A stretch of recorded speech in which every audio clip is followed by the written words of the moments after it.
వైకా jewellers వెలలేని Vaibhogam తరుగులేని నమ్మకం. ఇప్పుడు మన కాకినాడలో డిసెంబర్ 5న ఘనంగా ప్రారంభం కాబోతోంది. అంటే సార్ మా మదర్ ఉన్నారు సార్. మా ఫాదర్ రీసెంట్ గానే చనిపోయారు సార్. 1 year అవుతుంది సార్ చనిపోయి. 1 year 2 months అవుతుంది సార్. అయ్యయ్యో.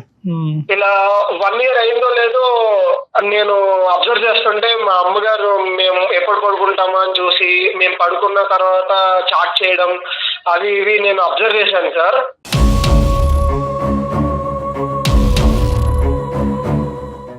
అది అబ్జర్వ్ చేసి నాకు చాలా బాధేసింది సార్. ఏంటి ఇవిడ ఇప్పుడే నాన్నగారు చనిపోయి ఒక 1 year కూడా అవ్వట్లేదు, అసలు ఏం చేస్తుంది అది ఇది అని చెప్పి నాకు చాలా బాధేసింది సార్. ఒక రోజు అసలు ఏంటి చాటింగ్ అని చెప్పేసి ఆవిడ పడుకున్న తర్వాత నేను అబ్జర్వ్ చేసి మొబైల్ తీసి ఓపెన్ చేసి చూశాను సార్.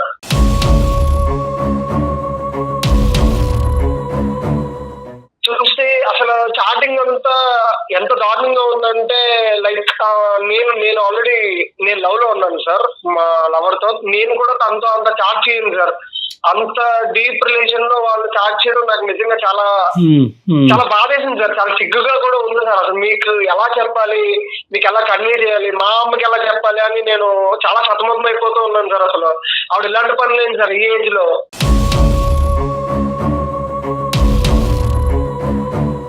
అలా కాదు శివ, ఒక్క నిమిషం నాన్న, చాలా సెన్సిటివ్ టాపిక్. నువ్వు తొందరపడి ఇప్పుడు మనం లైవ్లో మనం ఏది అవసరం లేదో అసభ్యకరంగా కానీ అవమానకరంగా కానీ పెద్దవాడికి ఏదన్నా ఉంటే అది ఎలాగ తీసేస్తాం. కానీ తొందరపడి, ఎందుకంటే నీది కూడా చిన్న వయసు, తొందరపడి ఎటువంటి జడ్జిమెంట్ కంక్లూజన్కి రావద్దు. నెంబర్ 2 ఏంటంటే ఇప్పుడు నీకు లవర్ అంటున్నావు, ఆ సబ్జెక్ట్ ఏంటన్నా? అంటే సార్ నేను బీటెక్ లోకి జాయిన్ అవ్వగానే ఆ అమ్మాయిని చూశాను సార్. ఆ అమ్మాయి చాలా మంచిది సార్. నా మనసుకి చాలా దగ్గర అయింది సార్ ఆ అమ్మాయి. ఎందుకంటే నేను మళ్ళీ నా కెరీర్ అంటే నా లైఫ్ లో మళ్ళీ అలాంటి అమ్మాయిని నాకు దొరుకుతుందని నేను అనుకోను సార్. ఎందుకంటే నాకు నచ్చిన క్యారెక్టరిస్టిక్స్ అన్ని తనలో ఉన్నాయి సార్. నాకు ఎలాగైతే కావాలనుకుంటున్నానో అలాగే ఆ అమ్మాయి ఉంది సార్. మ్యారేజ్ చేసుకుంటారా? అవును సార్. అయితే అసలు నేను ఈ బాధలో మా అమ్మ ఇలా చేస్తున్నారని నేను ఎవరితో చెప్పుకోవాలో తెలియక ఇలా మా లవర్ తో ఈ విషయం షేర్ చేసుకున్నాను సార్. షేర్ చేసుకుంటే ఆమెమో మీ అమ్మగారు ఈ టైప్, మీ ఫ్యామిలీ అంతా ఇలా ఉంటారా, నువ్వు ఇలా అంటావు అనుకోలేదు, మీ ఫ్యామిలీ ఇలా అంటావు అనుకోలేదు, అది ఇదని నన్ను బ్లేమ్ చేస్తూ మా మమ్మీని బ్లేమ్ చేస్తూ నాకు ఎలా అనిపించిందంటే సార్, ఇలాంటి ప్రాబ్లం ఎలా ఫేస్ చేయాలి, ఏం చేయాలి అని తను ఇంకా నాకు ఆర్గ్యూ చేస్తుంది సార్. మీ అమ్మగారు అలా చేస్తే నేను నిన్ను లవ్ చేయను, నేను నిన్ను పెళ్లి చేసుకోవడం కుదరదు అని చెప్పేసి నన్ను టాస్క్ పెడుతుంది సార్. అలాంటి ఆయనతో మాట్లాడనివ్వద్దు అని చెప్పేసి. మీరు ఎంతమంది సిబ్లింగ్స్ నాన్న? మీరు ఎంత అన్నదమ్ములు, అక్క చెల్లి ఎంతమంది మీరు? సార్ నేను మా బ్రదర్ సార్. నాన్నగారు ఎలా చనిపోయారు నాన్న? నాన్నగారు అది ఆల్ ఆఫ్ ఏ సడన్ చనిపోయారు సార్. అసలు అది నాన్నగారు బతుకున్నప్పుడు అమ్మ నాన్నగారి యొక్క రిలేషన్షిప్ ఎలా ఉండేది సార్? చాలా స్ట్రాంగ్ గా ఉండేది సార్. మా నాన్నగారు మమ్మల్ని చాలా బాగా చూసుకున్నారు సార్. ఎంతంటే ఇంకా నేను చెప్పలేను సార్. ప్రతి ఫాదర్ లా కాదు సార్, ఆయన చాలా బాగా చూసుకునేవారు సార్. నాకు కానీ మా తమ్ముడికి కానీ ఏ లోటు రాకుండా చూసుకున్నారు సార్. ఈవెన్ మా మదర్ ని కూడా అలాగే చూసుకున్నారు సార్. మేము 1 year బ్యాక్ దాకా కూడా ప్రతిరోజు బాధపడుతూనే ఉన్నాం సార్, అదే మా ఫాదర్ లేరు అని చెప్పేసి. కానీ అసలు ఈ గ్యాప్ లోనే మా అమ్మ ఇలా చేస్తుంది అసలు అనుకోలేదు సార్. మీరే ఏమైనా చెప్పాలి సార్. అందరూ కూడా ఒక మానసిక పరమైనటువంటి డిప్రెషన్ లో ఉన్నారు. నాన్నగారు అలా అనుకున్నటువంటి పరిస్థితుల్లో చనిపోవటం అనేది. కానీ ఇక్కడ నీకే పూర్తి స్థాయి క్లారిటీ రాకుండా అమ్మాయికి చెప్పాల్సినటువంటి అవసరం ఏముంది నాన్న? ఫస్ట్ తల్లి కదా. పూర్తిగా క్లారిటీ తెచ్చుకున్నాకనే అమ్మాయి చెప్పాను సార్. ఏమంటే ఒకసారి అబ్జర్వ్ చేద్దాం అసలు అని చెప్పేసి నేను కాలేజ్కి వెళ్ళినట్టే వెళ్ళి ఒక 1 hour బ్యాక్ తర్వాత మళ్ళీ నేను ఇంటికి వెళ్ళాను సార్. అసలు ఏం చేస్తుంది మా అమ్మ, ఎప్పుడు చాటింగ్ లో ఉంటుంది, మమ్మల్ని సరిగ్గా పట్టించుకోవట్లేదు ఈ లాస్ట్ 2 months నుంచి అని చూస్తే ఆమె ఇంట్లో లేదు సార్. ఇల్లు లాక్ చేసింది సార్.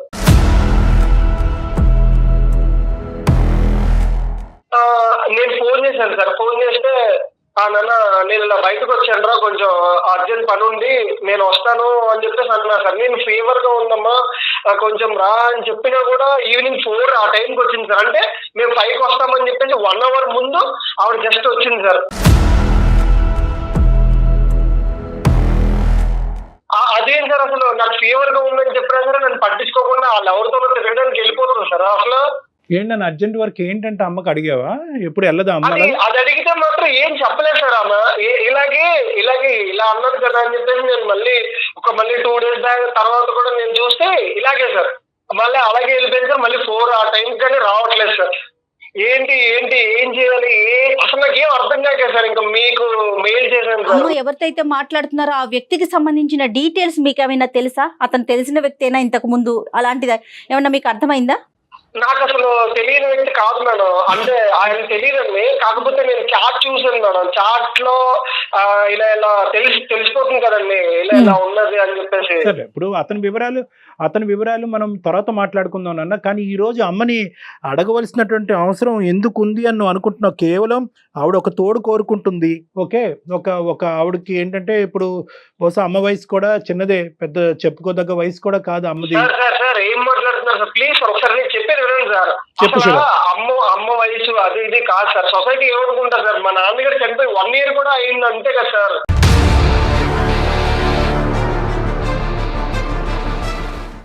ఎలా ఫేస్ చేయాలి సార్? మీ అమ్మగారు ఎలా చేస్తారు ఏంటి అది అని చెప్పేసి మా చుట్టాలు, మా సొసైటీ, ఇంటి పక్కన వాళ్ళు ఎవరు ఎన్ని విధాలుగా మాట్లాడుకుంటారు సార్. శివ, ఒకటి ఇది చాలా సెన్సిటివ్ టాపిక్. ఇప్పుడు ఏంటంటే ఇక్కడ 2 స్కూల్స్ ఉంటాయి. ఒక స్కూల్ ఏంటంటే సాంప్రదాయం పట్టింపు గురించి మాట్లాడుతుంది, ఇంకో స్కూల్ ఏంటంటే ఆవిడకంటూ ఈ వయసులో ఒక తోడు గురించి మాట్లాడుతూ ఉంటుంది. ఒకరు ఇంకోళ్ళని ఖండిస్తారు, ఇంకోళ్ళని ఖండిస్తారు. దాని సబ్జెక్ట్ గురించి మనం తర్వాత మాట్లాడుకుందాం. నేను చెప్పేది ఏంటంటే, ఒకటి నేను ఇందాక కంప్లీట్ చేయకుండానే మీరు ఇలా మాట్లాడతారు ఏంటి సార్ అని అడిగావు శివ. ఒకే ఒక పాయింట్ నేను అడుగుతున్నాను. ఈ రోజు నీ గర్ల్ ఫ్రెండ్ కానీ ఇక్కడ గీత గీయకుండా ఏవరా నువ్వు మీ అమ్మ ఇలా చేస్తే కనుక నేను నీతో పెళ్లి చేసుకొని అనేటటువంటి మాట అనకపోతే కనుక ఈ రోజు మాకు చేసి ఉండేవాడువా నువ్వు ఫోను? సార్ నేను ఆ ఒక్క విషయం మీద కాదు సార్, మేము ఇప్పుడు బీటెక్ 2nd year సార్, వాడు మా తమ్ముడు ఇంటర్ 2nd year సార్. ఇప్పుడు పొద్దున్న ఫ్యామిలీ, మా రిలేటివ్స్ కి, మా చుట్టుపక్కల సొసైటీకి, లోకం అంతా చూస్తే ఏమనుకుంటారు సార్? అసలు మా ఫాదర్ ఎంత బాగా చూసుకున్నారు సార్ మా మదర్ ని. ఆవిడ అంత మా ఫాదర్ సార్ చనిపోయి 1 year అయినా సరే ఇంకా మా కళ్ళ ముందే తిరుగుతున్నట్టున్నారు సార్ మా నాన్నగారు చనిపోయినటువంటి సంవత్సరం లోపే ఇటువంటి సమస్యను మనం మాట్లాడుకోవాల్సినటువంటి అందుకు నాకు కూడా ఇష్యూ అందరికీ బాధగానే ఉంది నాన్న. కానీ ఏంటంటే ఇక్కడ ఆవేశాలు అనేటటువంటిది పనికిరావు. ఎందుకంటే కనుక ఇక్కడ ఒక కంక్లూజన్కి రాకూడదు, తొందరపడి ఒక కంక్లూజన్కి రాకూడదు. ఈరోజు అమ్మ మీద ఒక తప్పుడు అభిప్రాయం మీరు తొందరపడి తీసుకోవద్దు. ఒక సైడ్ సమాజం, ఇంకో పక్క నుంచి ఆవిడ ఎందుకు ఇలాగా ఆలోచిస్తుంది అనేటటువంటిది ఒకటి. మూడోది ఏంటంటే పిల్లలుగా మీరు సమాజాన్ని ఎలా ఫేస్ చేయాలనేటువంటి 3 అంశం. సో ఈ 3 అంశాన్ని మనం జాగ్రత్తగా బ్యాలెన్స్ చేసుకునేటటువంటి ఉద్దేశంతోనే తొందరపడి కంక్లూజన్స్కి రాకు, తొందరపడి తల్లి మీద ఒక చెడు అభిప్రాయం డెవలప్ చేసుకోవద్దని చెప్తున్నానే. కానీ మీ అమ్మగారు చేసింది నేను కాదు సార్, ఇక్కడ నేను అసలు తొందరపడి మాత్రం ఒక నిర్ణయానికి రాలేదు సార్. ఇది 2 months నుంచి జరుగుతున్న వ్యవహారం సార్. నేను చూశాను సార్, మా అమ్మగారి చాట్లు అన్ని చూశాను కాబట్టి నేను మీకు ఇంత క్లియర్ గా ఇప్పుడు చెప్పడం జరుగుతుంది సార్. ఓకే కాదు, అమ్మగారితో ఒకసారి మాట్లాడొచ్చా మనం? డాక్టర్ గారు ఏమైనా మాట్లాడొచ్చా? మాట్లాడచ్చు మేడం, ఖచ్చితంగా. మీరు ఆవిడ చేయడం తప్పు అని చెప్పి మీరు చెప్పండి మేడం. మీరు చెప్తే గానీ ఆవిడ వినదేమో. మేడం శివ, ఈ రోజు నువ్వు ముందుకొచ్చి ఈమెయిల్ పంపించి మా దగ్గరకు ఒక సొల్యూషన్ అడుగుతున్నావు. ముందు అడిగేసావు కాబట్టి ఈ రోజు అమ్మకి బుద్ధి చెప్పేటటువంటి ప్రక్రియలో ఈ ప్రోగ్రామ్ అయితే ముందుకు వెళ్ళదు నాన్న. ఇరువైపు మేము వింటాం, అమ్మది వింటాం, నీది వింటాం. ఏది కరెక్ట్ అయితే కనుక, ఏదైతే కనుక అందరి యొక్క మానసిక పరిస్థితులను, అందరి యొక్క భవిష్యత్తులను కాపాడేటటువంటి నిర్ణయం ఏదన్నా ఉంటే కనుక ఆ నిర్ణయాన్ని మాత్రమే చెప్తాం. అమ్మకు బుద్ధి చెప్పే కార్యక్రమం అయితే ఇది కాదు నాన్న. ఫస్ట్ అమ్మ వర్జన్ ఏంటో విన్ని. సరే సార్, మీకే అర్థమవుతుంది సార్. కాల్ చేసిన తర్వాత ఆవిడ చెప్పే అన్ని మీకు అర్థమవుతుంది. నేనే కరెక్ట్ అని మీరు అంటారు సార్, నేను చేస్తాను సార్. ఇదేంటంటే జయ గారు, ఇది చాలా సెన్సిటివ్ టాపిక్. ఎందుకంటే ఆడదానికి ఆ స్వేచ్ఛ ఉందా? అంటే భర్త చనిపోయినటువంటి సంవత్సరంలో ఆడది తన జీవితం గురించి ఆలోచించవచ్చా? ఇంకో జీవిత భాగస్వామ్యం గురించి ఆలోచించాలంటే కనుక 75% పాపులేషన్ విల్ సే నో. నీ బరువు బాధ్యతలు పెరిగినాయి, నీ పిల్లల యొక్క భవిష్యత్తు చూడకుండా నీ సంతోషాలు సుఖాలు ఎందుకు చూడాలి అని మాట్లాడేటటువంటి సమాజంలో ఈవిడ ఈ వ్యక్తిని ఎందుకు కోరుకుంది అనేది చాలా డెలికేట్ ఇష్యూ. ఇదే ప్రశ్న మనం మగవాడిని అంటామా కళ్యాణ్ గారు? భార్య చనిపోయిన 1 సంవత్సరం లోపే. హలో అమ్మా, చెప్పినానా? ఎక్కడ ఉన్నావమ్మా? ఇంట్లో ఉన్నానమ్మా. ఇంట్లోనే ఉన్నావా? బయటకి ఎక్కడికి వెళ్ళావా? లేదురా, ఇంట్లోనే ఉన్నా. అంటే నేను జ్వరం వచ్చిందని బయటకు వెళ్ళావు, కాలేజ్ నుంచి ఇంటికి వచ్చినప్పుడల్లా నువ్వు ఇంటికాడ ఉండవు కదమ్మా? అదేంట్రా, పని మీద బయటకు వెళ్ళి వస్తాను కానీ ఇంటికాడ ఉండమంటే నేను ఇంట్లో ఉండకపోతే ఎక్కడికి వస్తాను? అలాగే సరే. మా సార్ ఒక ఆయన మాట్లాడతారంట, నాకు తెలిసింది సార్. ఎవరో కాలేజీ నుంచా?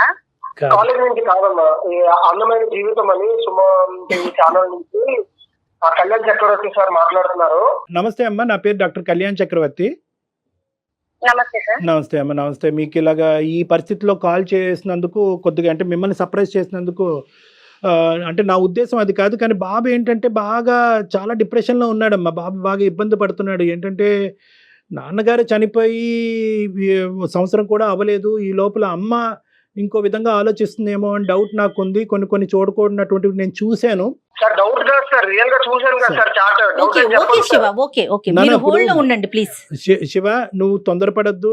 ఒక్క నిమిషం నన్ను అమ్మని మాట్లాడిని, అమ్మ ఆలోచన ఏంటో విందాము. ఎందుకంటే నేను ఎప్పుడు కూడా నువ్వు 200% ఎవిడెన్స్ చూపెట్టినా కూడా నా దగ్గర కళ్ళెదురుకుంటే సార్ ఇవి ఉన్నా అని అన్నా కూడా నేను మాత్రం ఒక తల్లికి ఇచ్చే గౌరవాన్ని నేను ఇచ్చేటటువంటి ఉద్దేశంలో ఎప్పుడూ డౌట్ అనే పదమే వాడతాను. నేను మా అబ్బాయికి ఉండే డౌట్ ఏంటంటేనమ్మా, ఎవరో మీకు ఒక అన్నోన్ పర్సన్తో మీరు నచ్చినటువంటి విధంగా ప్రయాణం చేస్తున్నారు. పిల్లల యొక్క నచ్చకపోవటం అనేది చూడట్లేదు.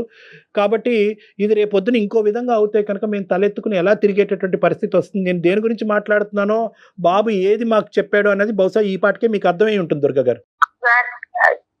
అర్థమైంది సార్, కానీ ఏదైనా ఉంటే శివ నువ్వు నన్ను అడుగు, డైరెక్ట్ అడగొచ్చు కదా సార్ వాళ్ళు. ఇది చాలా సెన్సిటివ్ విషయం కదా దుర్గ గారు. నేను ఎలా అడుగుతాను అసలు? నువ్వు ఏం మాట్లాడుతున్నావా? నేను ఎలా అడగాలి? నువ్వు ఎవరితో తిరుగుతున్నావు, ఏంటి, ఏం చేస్తున్నావు? నువ్వు కాలేజీకి వెళ్ళినప్పుడు నువ్వు బయటకు వెళ్ళి తిరిగి వస్తున్నావు అని నేను అడగాల? శివ నువ్వు కొంచెం మంచిగా మాట్లాడు. ఇగో ఏదైనా ఉందంటే ఒకసారి అమ్మ ఇది అన్ని పరిస్థితి ఏంటి ఇలా చేస్తున్నావు నువ్వు నన్ను అడగొచ్చా? సార్ వాళ్ళు తీసుకెళ్ళి ఇప్పుడు సార్ నాకు తెలియదు, వాళ్ళ దగ్గర తీసుకెళ్లి నన్ను పెట్టి నేను తలెట్టుకొని మాట్లాడగలనా? ఎలా మాట్లాడుతున్నాను అంటే ఒకటి దుర్గా గారు, బాబు అనేటటువంటి పదాలు కొన్ని కరెక్ట్ కాదు. చిన్నపిల్లవాడు, తెలియదు, మీ అబ్బాయి గురించి మీకు బాగా తెలుసు నాకంటే, అది పక్కన పెట్టండి. ఈరోజు ఇప్పుడు ఇదేంటంటే డైరెక్ట్గా పిల్లలు వచ్చి ఒక తల్లిని అడిగేటటువంటి ఒక ఇది కాదు. కాబట్టి ఆ అబ్బాయి మమ్మల్ని అప్రోచ్ అయ్యాడమ్మా. ఇది చాలా సెన్సిటివ్ టాపిక్ కాబట్టి ఎందుకు కాల్ చేశాము, ఎందుకు మా వరకు తీసుకొచ్చాడు అనేటటువంటి సబ్జెక్ట్ని పక్కన పెట్టి, పిల్లలు బాగా మనస్తాపం చెందారు, వాళ్ళు చాలా బాధపడుతున్నారు, ఏంటి మా అమ్మ ఇలాగనేటటువంటి ఆలోచనతో కంప్లీట్గా ఇప్పటి వరకు మీ భర్త గారు చనిపోయిన తర్వాత ఈ స్థాయి ఉధృతమైనటువంటి పరిస్థితి మీ జీవితంలో ఇంకోటి వచ్చి ఉండదు. వాళ్ళ మనసులోంచి ఇంకా తండ్రి యొక్క బొమ్మ పూర్తిగా చెరిగిపోకముందే, చనిపోయాడు అనేటటువంటి భావం జీర్ణించుకోకముందే అసలు మీ జీవితంలో ఏం జరుగుతుంది అనేది ఒక్కసారి క్లారిటీ ఇస్తే ఆ అబ్బాయికి మేము సర్ది చెప్పే విధంగా కానీ, లేదంటే మీకు నచ్చ చెప్పేటటువంటి విధంగా మేము ఒక ప్రయత్నం చేస్తాం. నాకు వచ్చి 12 సంవత్సరాలకి మ్యారేజ్ అయిపోయింది సార్. 12 సంవత్సరాలకి మ్యారేజ్ అయిపోయింది. మా అమ్మగారు వచ్చేసి నాకు 6 నెలలు వచ్చినప్పటికీ చనిపోయారు సార్. మా అమ్మ మా నాన్నగారు కూడా చనిపోయారు.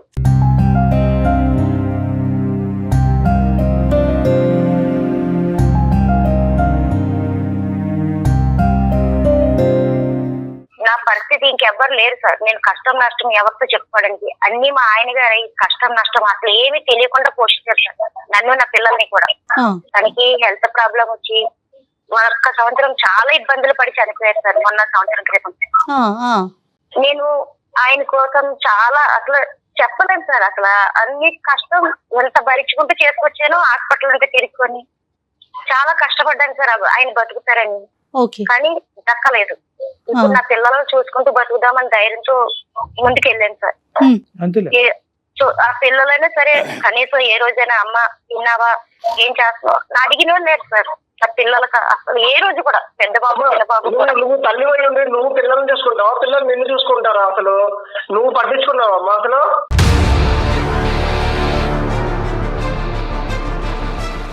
మిమ్మల్ని పట్టించుకోకుండా మీరు ఎంతవరకు అయ్యారా? అదే నాన్న ఉన్నారు కాబట్టి నాన్నగారు ఉన్నందుకు ఇప్పుడు బాగా చూసుకున్నామ్మా. ఇప్పుడు నాన్నగారు లేరు. ఇప్పుడు నీ ఇష్టం వచ్చినట్టు నువ్వు చేస్తావా? నాకు అర్థం కాక అడుగుతాను. నేను ఏం చేశానని మాట్లాడుతున్నాను? ఏం చేశాను శివ? నేను ఎలా మాట్లాడడానికి ఏం చేశాను అసలు నేను చెప్పు. అదే నేను సార్తో మాట్లాడుతున్నా కదా సార్. నా ఇది ప్రాబ్లం సార్. మా ఆయన గారు 1 year క్రితం ఇలా అయింది సార్. చాలా హెల్త్ ప్రాబ్లం వచ్చింది. నేను ఆ బాధలో అసలు తట్టుకోలేని పరిస్థితిలో ఉన్నా సార్. డిప్రెషన్ కూడా వెళ్ళిపోతున్నా సార్ ఒక్కొక్కసారి. నా చిన్న వయసులో భర్తను కోల్పోయాను. పిల్లల భవిష్యత్తు ఏంటి, ఏం చేయాలన్న ఆలోచనలో ఉన్నా సార్. నేను సాయిబాబాని బాగా నమ్ముతాను సార్. గుడికి వెళ్తుంటే పక్కనే ఒక అతను పరిచయం అయ్యారు సార్.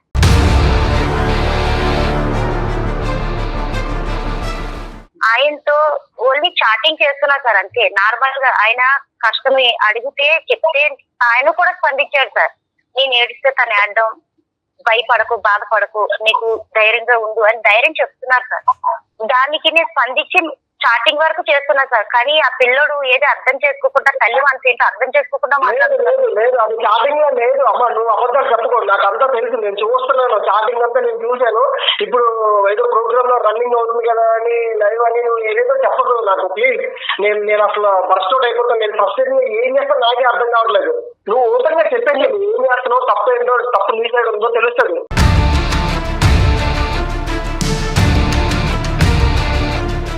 అసలు నువ్వు నా కడుపును పుట్టి నువ్వు నన్ను నిలదీయవలసిన అవసరం ఏంటి? అసలు నాకు తెలియక అడుగుతాను. నువ్వు అది ఇప్పుడు మళ్ళీ ఎలా మాట్లాడుతున్నావు? నేను నిలదీస్తాను, నేను కొడుకుని కాబట్టి నిలదీస్తాను.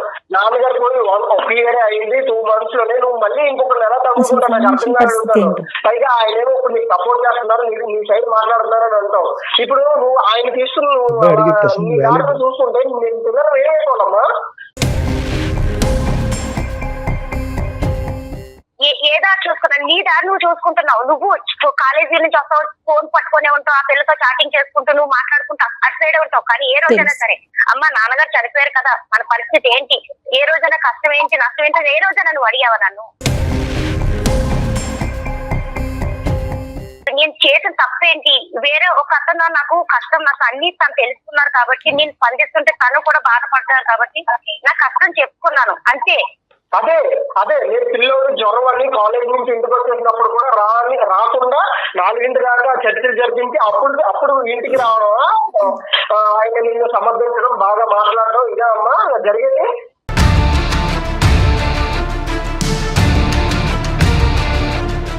నువ్వు కాలేజీ నుంచి వచ్చావంటే నేను పని మీద బయటకు వెళ్ళాను అంతేకాని నేను ఎక్కడికో ఆయన్ని కలవడానికి వెళ్ళలేదు, పని మీద వెళ్ళాను.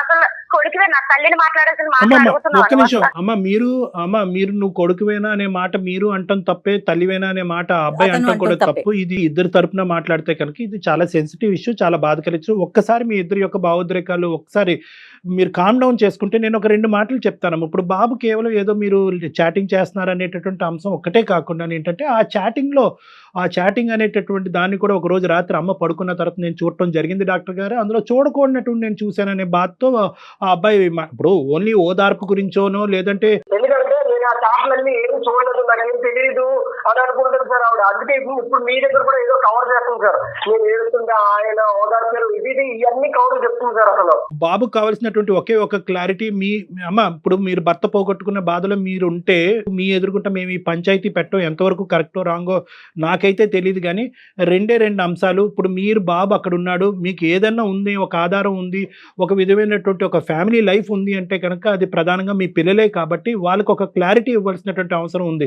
ఇది కేవలం ఒక ఓదార్పు గురించేనా అంటే పిల్లలు వాళ్ళ జీవితాలు వాళ్ళు చూసుకుంటున్నారు, వాళ్ళ చదువులు, వాళ్ళ రిలేషన్షిప్స్ లో వాళ్ళు బిజీ అయిపోయారు. భర్త పోయినటువంటి బాధలో ఉన్న నేను నా బాధను ఎవరితోనా పంచుకోవాలి అనేటటువంటి విధంగా ఒక వ్యక్తి, ఒక మర్యాదపూర్వకంగా ఒక వ్యక్తి వచ్చి నాతో మాట్లాడి నాకు ఆ ఓదార్పు ఇస్తున్నాడు కాబట్టి ఆ రిలీఫ్ నేను అతని ద్వారా నేను పొందుతున్నాను అనేటటువంటి ఆలోచన, లేదా రానున్న రోజుల్లో ఈ ఏదైతే బాండింగ్ మీకు అతనితో క్రియేట్ అయిందో అది ఇంకో విధంగా మారబోతుందా అనేటటువంటి అంశం మీరు క్లారిటీ ఇవ్వగలిగితే కనుక బాబు మనసులోంచి ఈ బాధ, ఈ వేదన ఏదైతే ఉందో అది తీసేయడానికి ఒక దారి ఉంటుందమ్మా. మీరు చెప్పండి, అంటే ఇది ఓదార్పేనా ఇంకేమన్నానా? శివ ఒక్క నిమిషం శివ, అమ్మని మాట్లాడిన శివ, అసలు అమ్మ నేనైతే వేరే విధంగా అయితే లేదు మేడం, తనతో చాటింగ్ వరకే చేస్తున్నా మేడం. తను అసలు ఆ పిల్లడు ఎలా మాట్లాడుతున్నాడో నాకు అర్థం కాదు. అమ్మ బాబు స్థానంలో ఏ కొడుకున్నా కూడా ఈ విధంగానే రియాక్ట్ అవుతాడేమో. సంవత్సరికం కూడా అవ్వలేదు, ఇంకా 1 year కూడా అవ్వలేదు, తండ్రికి సంబంధించినటువంటి బాధల్లోంచి ఇప్పటి వరకు కుటుంబం మొత్తం బయట పడలేనటువంటి పరిస్థితి. ఇప్పుడు ఇలాంటి అంశంలో అక్కడ ఆ గ్రీఫ్ రియాక్షన్ లో తండ్రి యొక్క జ్ఞాపకాలు ఎలాగ స్లోగా అందులోంచి బయటపడాలి అని ఆలోచించుకునేటటువంటి వయసు, ఆ వయసులో పిల్లలకి చాలా ఇబ్బందికరమైన పరిస్థితి. ఈ లోపల ఏంటంటే ఈ సబ్జెక్ట్ వచ్చేటప్పటికి ఇది ఇంకా వాళ్ళని వేదనకు గురి చేస్తుంది. దాంతోపాటు ఏంటంటే మీ అబ్బాయికి వచ్చినటువంటి పరిస్థితి ఏంటంటే నేను నమ్మినటువంటి ఒక అమ్మాయి ఉంది, ఆ అమ్మాయితో నేను జీవిత ప్రయాణం కొనసాగించాలి అని అనుకుంటున్నాను. ఇప్పుడు ఆ అమ్మాయి నన్ను ఎత్తుమే గన్ను పెట్టి మీ అమ్మాయి ఇలా చేసేటట్టు అయితే కనుక నేను ముందుకు పోను, నాకు బ్రేకప్ అన్నటువంటి విధంగా అమ్మాయి మాట్లాడేటప్పటికి ఈ అబ్బాయి ఇంకా సందిగ్ధ పరిస్థితిలో పడి ఇంకా భావోద్రేకం చెందుతున్నాడు. సో ఇటువంటి పరిస్థితుల్లో ఏంటంటే ఇది ఓన్లీ చాటింగ్ కాకుండా ఇంకేదన్నా ఉంటే కనుక అది ఆ విధంగా మనం మాట్లాడే ప్రయత్నం చేద్దాం. ఎందుకంటే ఈరోజు ఇది నా హక్కు, ఒక ఒక ఒక ఒక ఆడదానిగా నా హక్కు, భర్తను పోగొట్టుకుంటే కనుక నాకంటూ ఒక తోడు నిలబెట్టుకోవటంలో తప్పే ఉంది అని మీరు బిగ్గరగా మాట్లాడితే కనుక మీ అందరం చేతులు కట్టుకుని కూర్చోటమే. మేము ఎవరు ఏం చేయలేదమ్మా. This is a right. నేను హక్కులు చూసుకున్నాను కాబట్టి, వీళ్ళ కోసం ఆలోచించాను కాబట్టి నేను ఇంకా ఇలా ఉన్నా మేడం. అవునమ్మా. నాకు ఓకే. ఆయన ఓదార్పు వరకే మేడం, నేను చాటింగ్ చేసి ఓదార్పు వరకే మాట్లాడుతున్నా మేడం. కానీ తన హక్కుల కోసం మాట్లాడుతున్నాడు. హక్కుల కోసం మాట్లాడితే తను అసలు ఈ వయసులో ఆ పిల్లోడి ఒక అమ్మాయితో చాటింగ్లు మెసేజ్లు, ఆ అమ్మాయి లోకంలోనే ఉంటాడు మేడం. ఆవిడ చెప్పేది ఏంటంటే నేను ఒంటరిదాన్ని అయిపోయాను. ఇప్పుడు ఆ అబ్బాయి వెళ్ళి నా తండ్రి చనిపోయాడు అనేటటువంటి బాధ అక్కడ సేద తీరుతున్నాడు ఆ అమ్మాయి దగ్గర. వాళ్ళిద్దరు వాళ్ళ చదువు, వాళ్ళ చాటింగ్. చిన్నోడు కాస్త వాడి జీవితంలో ఇంటర్మీడియట్ చదువుకుంటున్నాడు. ఈవిడ్ని ఎవరు ఓదార్చేది? అతి పిన్న వయసులో పెళ్లి చేసిన తర్వాత అంత చిన్న వయసులో పెళ్లి జరిగినటువంటి ఒక ఆడదాని వైపు చూసి సమాజం ఓదార్చేటటువంటి పరిస్థితి లేదు. తల్లి చనిపోయిన తర్వాత ఓదార్పు లేదు. మంచి భర్తని ఒక ఈడు జోడుగా ఈవిడ బయట ప్రపంచం తెలియదు అని అంటున్నారు, లోకజ్ఞానం లేదు. అటువంటి పరిస్థితుల్లో ఒక భర్త ఒక మూల స్తంభంలో నిలబడి ఈవిడిని ఇక్కడి వరకు తీసుకొచ్చిన అతను చనిపోయిన తర్వాత ఈవిడ ఎక్కడ ఓదార్పు తీర్చుకోవాలి అనేటటువంటి ఉద్దేశంతో ఒక గుళ్ళో కనిపించినటువంటి ఒక వ్యక్తితో తన మనసును పంచుకుంటుంది. దాన్ని మనం ఏ విధంగా చూస్తామో అనేటటువంటి దాన్ని బట్టి ఈ మొత్తం ఇష్యూ అంతా నిలబడింది. చెప్పండి దుర్గా గారు, మీ మీద ఒక వేలెత్తి చూపెట్టడం జరుగుతుంది. మీరు చెప్పండి ఒక 2 నిమిషాలు. ఏం చెప్పాలో కూడా అర్థం కావట్లేదు. ఏమీ లేదమ్మా, ఈ బంధం ఏదైతే ఉందో అది కేవలం స్నేహ బంధమేనా, లేకుంటే అర్థం కాదు. దేనికోసం భయపడుతున్నా చెప్పు? ఏ విషయంలో భయపడుతున్నా? నేను ఏం చేశానని భయపడా? నీ స్టార్టింగ్ చూసావు అంతే. నా పరిస్థితి ఏంటో నువ్వు చూసావా? నువ్వు ఎలా మాట్లాడుతావు అసలు? అదే స్టార్టింగ్ చూసానని చెప్తావు. ఏం చేసావు చెప్పమ్మా. ఇప్పుడు నన్ను ఓదార్చడానికి ఒక వ్యక్తి దొరికాడు నాకు. ఆయన కష్టం నష్టం అన్ని మాట్లాడుతున్నాడు. నేను చాటింగ్ వరకే మాట్లాడాను అతనితో. నాకు ఒక ఓదార్పు దొరికింది. ఇప్పుడు నేను బాధల్లో ఉన్నా, డిప్రెషన్ కి వెళ్ళిపోతున్నా. మీ నాన్న ఎంత బాగా చూసుకునేవాడు, తను లేడని బాధలో ఉన్నా. నేను డిప్రెషన్ కి వెళ్ళిపోయి నేనేమన్నా అయితే మీరేమైపోతారని నేను ఆయనతో మాట్లాడితే కొంచెం హ్యాపీనెస్ గా ఉందని మాట్లాడుతున్నా. దుర్గమ్మ ఒక్క నిమిషం అమ్మ. నీ పాయింట్ ఎవరు కూడా భూ ప్రపంచం మీద ఎవరు కూడా ఖండించటానికి లేదు. మీకు మీ మనసులో ఉండేటటువంటి బాధను పంచుకోవటానికి ఒక వ్యక్తి ఉన్నాడు అనేటటువంటి అంశం ఏదైతే ఉందో అది ఎందుకు ఖండించాలి? ఓన్లీ చాటింగ్ వరకే ఎందుకు మీరు భయపడుతున్నారు? మీరు ఇది తప్పు కాదు అనుకుంటే కనుక బహిరంగంగా చాటింగ్ చేయండి. ఇంటికి పిల్లండి, ఇంట్లో కూర్చోపెట్టండి, పిల్లలకు పరిచయం చేయండి. ఒరే నాకు ఈ కష్టకాలంలో ఒక 2-3 మంచి మాటలు చెప్పి నా జీవితాన్ని కాపాడినటువంటి ఒక వ్యక్తిగా మీరు పరిచయం చేయండి. సీక్రెట్గా ఎందుకు చేస్తున్నారని అడుగుతున్నా. ఒకసారి ఆగమ్మా సార్. ఎక్స్క్యూజ్ సార్, రేపు పొద్దున్న నాకు పెళ్లి అవుతుంది సార్. పెళ్లి అసలు ఇప్పుడు లవ్ మ్యారేజ్ చేసుకోవడం సార్. ఆ అమ్మాయి ఇప్పుడుకొచ్చి మీ తల్లి కేవలం ఓదార్పు అనేటటువంటి మాట తప్ప ఆ వ్యక్తి తన జీవితంలో ఏమవుతుంది అని చెప్పి డిఫైన్ చేయలేదు. ఇప్పుడుకొచ్చి మనం అరగంట బట్టి మనం మాట్లాడుకుంటున్నాం. నువ్వెందుకు అజంప్షన్స్కి వస్తున్నావు? నువ్వు వద్దు అనుకుంటే ఆపేస్తుందేమో ఆ ఓదార్పు. ఒక్కసారి అమ్మని అడిగి తేల్చుకుందాం. చెప్పండి సార్.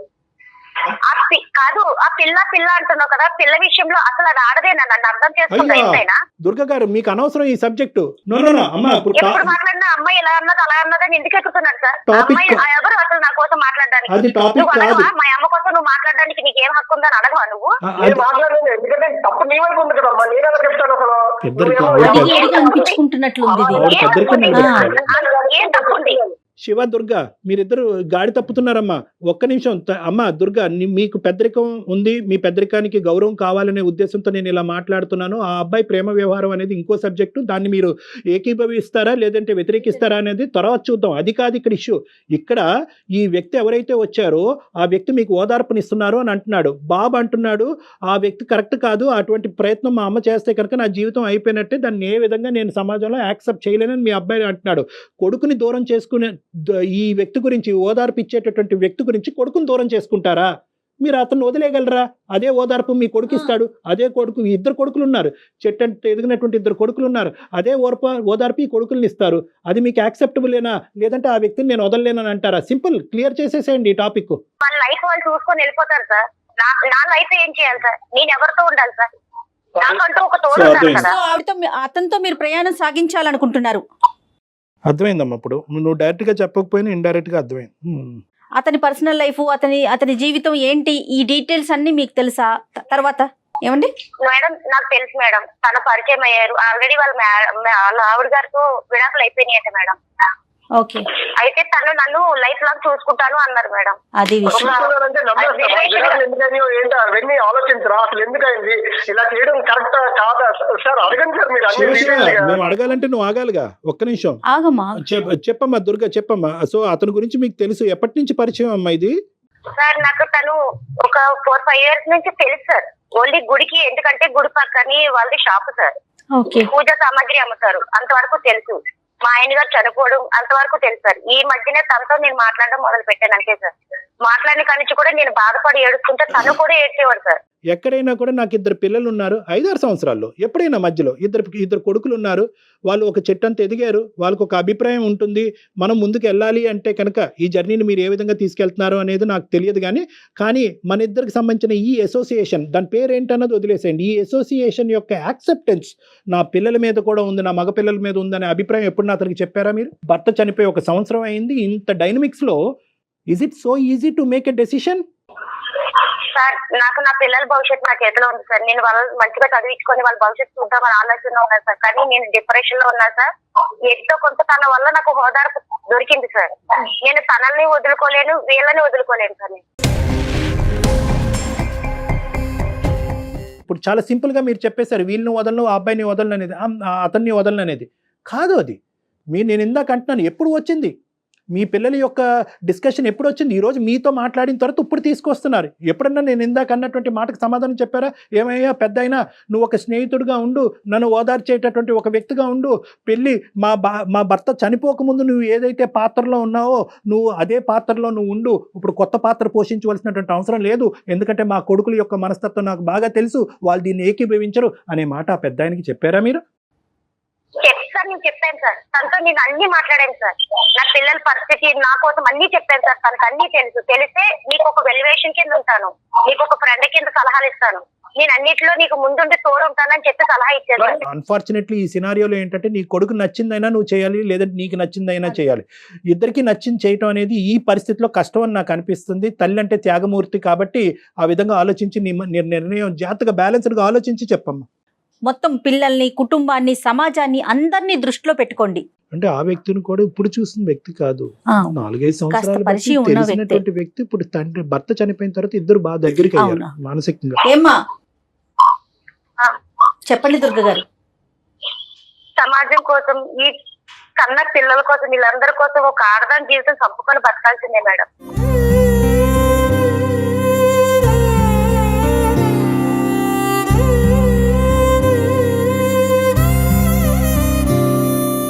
ఇంకా ఆనందాలకి అబట్లకి దారి లేదు మేడం, ఒక ఆడదాని జీవితం ఇంతే.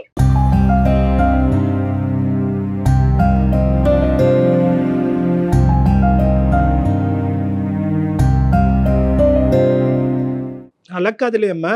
ఒకటి ఆడదాని జీవితం ఇంతే అనేటటువంటి మీ మాటలో రకరకాల యాంగిల్స్ ఉన్నాయమ్మా. మీరు ఇప్పుడు ఎవరి గురించో చేయట్లేదు, మీ కొడుకు గురించి చేస్తున్నారు, మీ బిడ్డల గురించి చేస్తున్నారు. మీరు ఒక్కసారి దయచేసి ఈ కఠినమైనటువంటి నిర్ణయం తీసుకోవటంలో మీరు ఇప్పుడు బాధపడినా కూడా తర్వాత సంతృప్తి చెందుతారు.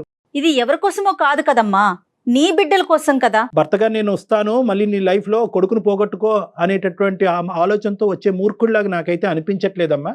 ఒకసారి ఈరోజు జరిగినటువంటి సంభాషణ, శివ యొక్క ఫీలింగ్స్ అతనికి విడమర్చి చెప్పు, ఏమంటాడో చూద్దాము. ఏమ్మా చెప్పండి, మీ మనసులో మాట చెప్పండి తల్లి. వీళ్ళు నాకు అసలు అర్థం చేసుకునే వాళ్ళు కాదు సార్. వీళ్ళు కానీ సమాజం కానీ ఎవరు అర్థం చేసుకునే వాళ్ళు కాదు. నేనే నా ఆడదాని జీవితం ఇంతే సార్. నేనే ఇంకా ఎవరి జోలికి వెళ్ళకుండా నా సావేదో నేనే చేస్తాను సార్.